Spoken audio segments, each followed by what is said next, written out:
2 Samuel, capítulo 16. Davi havia acabado de passar pelo topo da montanha quando Ziba, empregado da casa de Mefibosete, veio ao seu encontro. Ele trazia 2 jumentos carregados com 200 pães, 100 bolos de passas, 100 cachos de uva e uma vasilha de vinho. — Para que tudo isso? Perguntou o rei a Ziba. Ziba respondeu: Os jumentos são para a família do rei. Os pães e as frutas são para os homens comerem, e o vinho será para aqueles que ficarem cansados no deserto. — E onde está o príncipe Mefibosete, neto de seu senhor? Perguntou o rei. — Ele ficou em Jerusalém, respondeu Ziba. — Porque pensa, hoje o povo de Israel me dará de volta ao reino do meu pai Saul. Nesse caso, o rei disse a Ziba: Dou a você tudo que pertence a ele. Humildemente me curvo, e que o rei meu senhor agrade-se de mim, respondeu Ziba. Quando Davi e seus homens passavam por Baurim, um homem saiu ao encontro de Davi, amaldiçoando-o. Ele era Simei, filho de Gera, membro da família de Saul.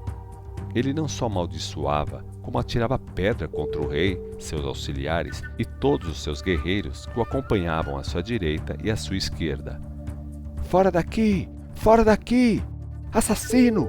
Criminoso! Gritava para Davi. Você já está recebendo o castigo de Deus pela morte de Saul e sua família. Você roubou o trono de Saul e agora o Senhor entregou o reino a seu filho Absalão.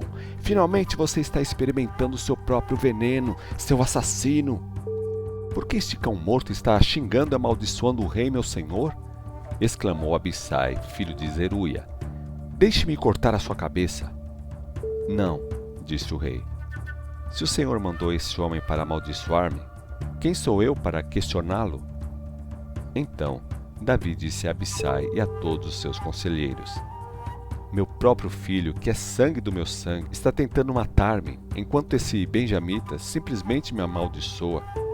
Deixe-no em paz. Não há dúvida de que ele foi mandado pelo Senhor. E talvez Deus, vendo o quanto estou sofrendo, ainda vai transformar esta maldição em bênção. Assim, Davi e seus homens continuaram seu caminho. Simei, porém, os acompanhava pela encosta do monte, amaldiçoando e atirando pedras e terra contra eles. O rei e seus companheiros estavam exaustos ao chegarem ao Jordão, por isso permaneceram ali algum tempo a fim de descansar. Nesse meio tempo, Absalão e seus homens chegaram a Jerusalém acompanhados por Aitofel. Quando Uzai, o arquita, amigo de Davi, chegou a Jerusalém, foi logo procurar Absalão e exclamou: Viva o rei! Viva o rei! Essa é a maneira de tratar o seu amigo Davi? Perguntou Absalão a Uzai. Por que você não está com ele? Porque eu ficarei com o homem que é escolhido pelo Senhor, com este povo e com todos os israelitas. Respondeu Uzai. Afinal, a quem eu deveria servir? Não seria a seu filho? Servia a seu pai, e agora ficarei ao seu serviço? Então Absalão se virou para Aitofel e lhe perguntou: O que devo fazer? E Aitofel respondeu: Vá ter relações com as concubinas de seu pai, aquelas que ele deixou aqui para conservar o palácio em ordem. Então todo Israel saberá que você insultou seu pai, e o insulto foi tão grande que não haverá esperanças de reconciliação. Com isso, se fortalecerão os que estão com o Senhor. Assim, foi armada a tenda para Absalão no terraço do palácio, bem à vista de todo o povo. Absalão teve relações com as concubinas de seu pai diante de todo Israel. Absalão seguiu os conselhos de Aitofel, exatamente como fazia seu pai Davi, pois as palavras de Aitofel eram consideradas como se viessem diretamente da boca de Deus. 2 Samuel, capítulo 17. Aitofel disse a Absalão: Se eu tiver 12.000 homens ao meu dispor, sairei em perseguição a Davi ainda esta noite. Eu o atacarei enquanto ele está desanimado e fraco. Então ele e seus soldados entrarão em pânico e tratarão de fugir. Irei atrás do rei e matarei só o rei, e trarei todos os seus homens para você. Absalão e os líderes de Israel aprovaram o plano de Aitofel. Mesmo assim, Absalão resolveu ouvir a opinião de Uzai, o arquita. Quando Uzai chegou, Absalão contou a ele o plano de Aitofel e perguntou: Qual é a sua opinião, Husai? Devemos seguir o conselho de Aitofel? Se você não estiver de acordo, pode falar. Husai respondeu: Desta vez, na minha opinião, o conselho de Aitofel não é bom. Você conhece o seu pai e os homens que ele tem. Eles são guerreiros valentes. Além do mais, estão furiosos como uma ursa selvagem da qual roubaram seus filhotes. E seu pai é um soldado experiente e não irá passar a noite com suas tropas. É provável que ele já tenha escondido em alguma gruta ou caverna. E quando ele sair do seu esconderijo para atacar e derrubar alguns dos seus homens, haverá pânico no meio das suas tropas e os soldados começarão a gritar que houve matança no meio do exército de Absalão. Então, mesmo o mais valente dos seus homens, embora tenha coragem de um leão, ficará paralisado de medo, pois todo Israel sabe que seu pai é um guerreiro poderoso e os homens dele são soldados valentes. O meu conselho é que você reúna todo o exército de Israel, convocando desde Dan até Berseba, tantos como a areia da praia, para que tenha um exército realmente forte, e que o Senhor mesmo vá à frente desse exército. Então, quando encontrarmos o rei, poderemos destruir todo o exército dele sem deixar um só soldado vivo, como o orvalho cai sobre a terra. E, no caso de Davi fugir para alguma cidade, lá estarão os soldados de Israel sob o seu comando, e nós tomaremos cordas e arrastaremos os muros da cidade até o vale mais próximo, e não deixaremos lá uma só pedra sem ser derrubada. Então, Absalão e todos os homens de Israel disseram: O conselho de Husai, o arquita, é mais sábio do que de Aitofel. Assim, o Senhor fez com que o conselho de Aitofel, que era eficiente, não fosse aceito, a fim de que Absalão fosse derrotado. Então, Husai contou aos sacerdotes Zadok e Abiatar o plano de Aitofel e que Husai havia sugerido. Depressa, disse Husai aos sacerdotes, encontrem Davi e digam a ele que é importante que saiam de perto do rio Jordão esta noite, que ele passe para outra banda e entre pelos bosques. Se não fizer assim, será morto com todos os seus soldados. Jonatas e Aimás tinham ficado em El Rogel, pois não podiam ser vistos entrando na cidade e saindo dela. Uma serva ficou de levar até eles as mensagens que tinham de dar ao rei Davi, enviadas pelos sacerdotes. Mas um jovem viu Jonatas e Aimás saírem de El Rogel e se encaminharem para o lugar onde estava Davi, e avisou Absalão. Jonatas e Aimás, percebendo que tinham sido descobertos, fugiram para Baurim, onde um homem se escondeu dentro de um poço no fundo do seu quintal. A esposa deste homem colocou um pano sobre a boca do poço. Sobre o pano, ela colocou grãos e cereais para cercar ao sol.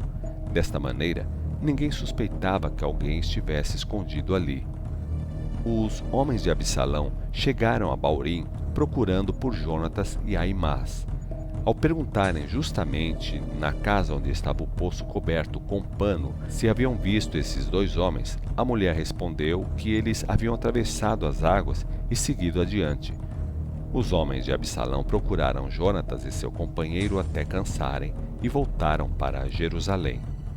Então, os dois homens que estavam escondidos saíram na mesma hora do poço e correram até onde estava o rei Davi.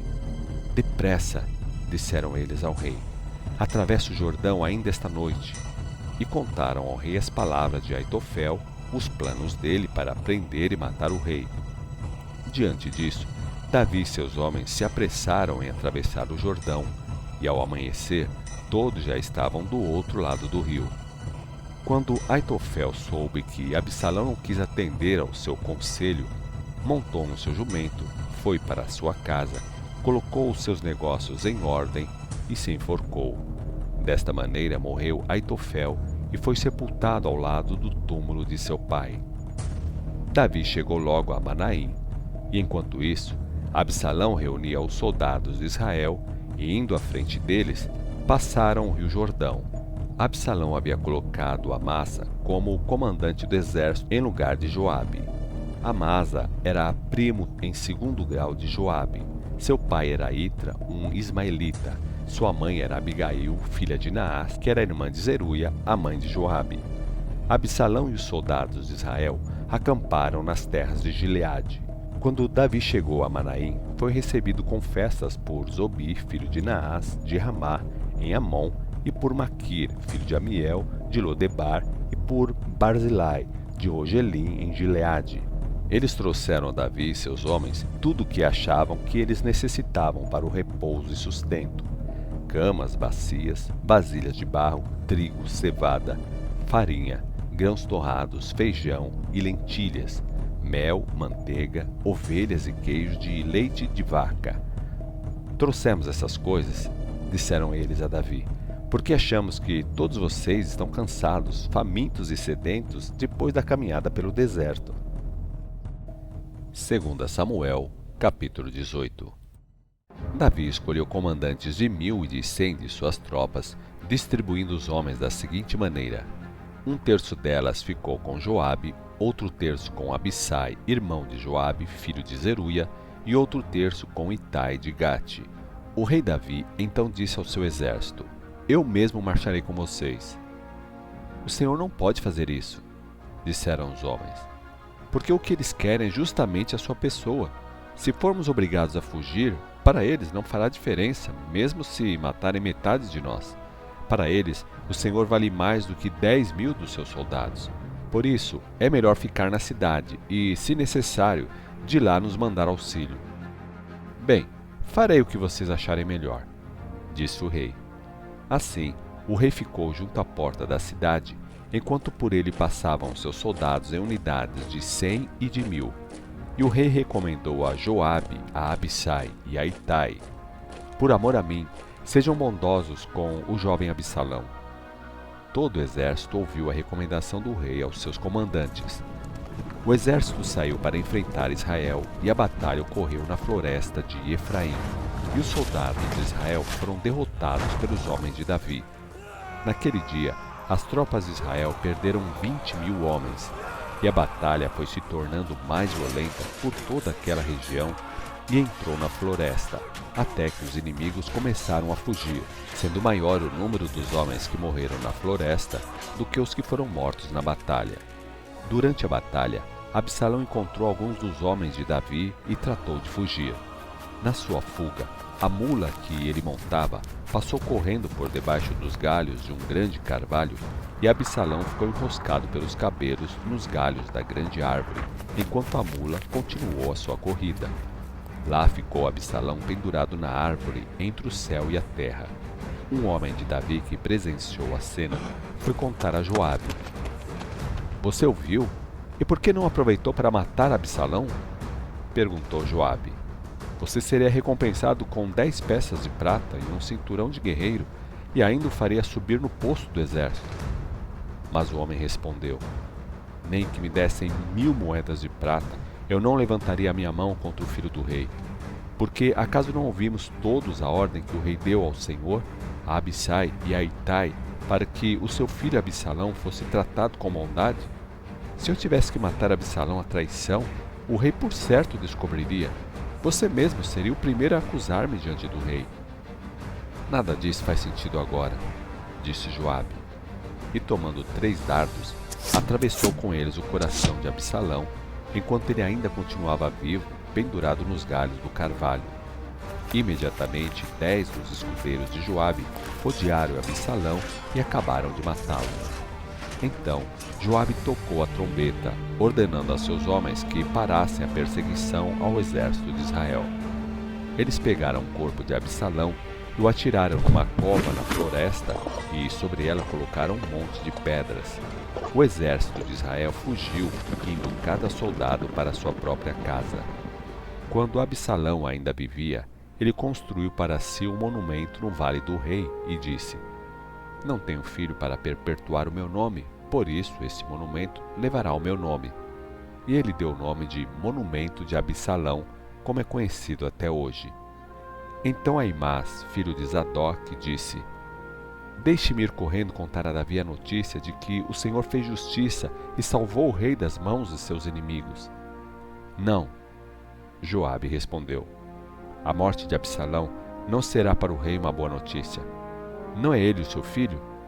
Não quero que seja você a levar essa notícia. Não faltará oportunidade para você levar alguma boa nova. espere outra ocasião. Então, Joabe chamou o homem da Etiópia e disse: Vá e conte ao rei o que aconteceu aqui.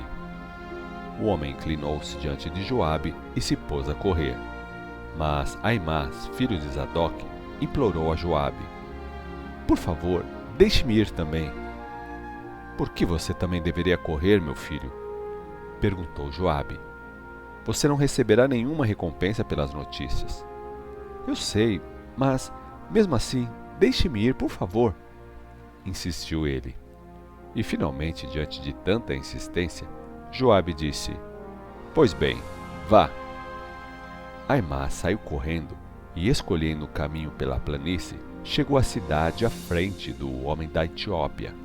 Davi estava sentado à porta da cidade quando o guarda subiu as escadas para o seu posto no alto do muro. Viu um homem sozinho que vinha correndo às pressas para os portões da cidade. O guarda então gritou, avisando o rei. E Davi respondeu: Se o homem vem só, é porque traz boas notícias. Enquanto o homem se aproximava da cidade, o guarda avistou outro homem mais atrás que também vinha correndo na mesma direção. O guarda gritou: Olhe, lá atrás vem outro homem correndo sozinho. E o rei respondeu: Se esse também está sozinho, por certo também vem trazendo boas notícias. Pelo jeito de correr, o primeiro homem parece ser Aimás, filho de Zadok, disse o guarda. Aimás é um bom homem, respondeu o rei. Certamente ele traz boas notícias. Então, Aimás aproximou-se do rei e o saudou, e curvando-se diante do rei até o chão, disse: Bendito seja o Senhor, o seu Deus, que destruiu os rebeldes que se levantaram contra o rei, meu senhor. E o jovem Absalão? Perguntou o rei. Como está ele? Tudo bem? Aimás respondeu: Quando Joabe me mandou para cá, havia um alvoroço por lá, mas não fiquei sabendo o que realmente estava acontecendo. Espere aqui ao lado, disse-lhe o rei, e Aimás ficou esperando. Então o homem da Etiópia se aproximou e disse: Tenho boas notícias para o rei, meu senhor. Hoje o Senhor o livrou das mãos do que se revoltaram contra o rei. Hoje ele o livrou das mãos dos seus inimigos. E quanto a Absalão, meu filho, que notícias me traz? Ele está bem? Perguntou o rei. E o homem respondeu: Quem dera que todos os inimigos do rei, meu senhor, e todos que se levantam para fazer-lhe mal, estivessem como está o seu filho Absalão. O rei entendeu as palavras do mensageiro, saiu das portas da cidade, foi para o seu quarto e desabou a chorar e clamava: Meu filho Absalão, meu filho Absalão! Se fosse possível, eu daria a minha vida pela sua. Ah, Absalão, meu filho, meu querido filho!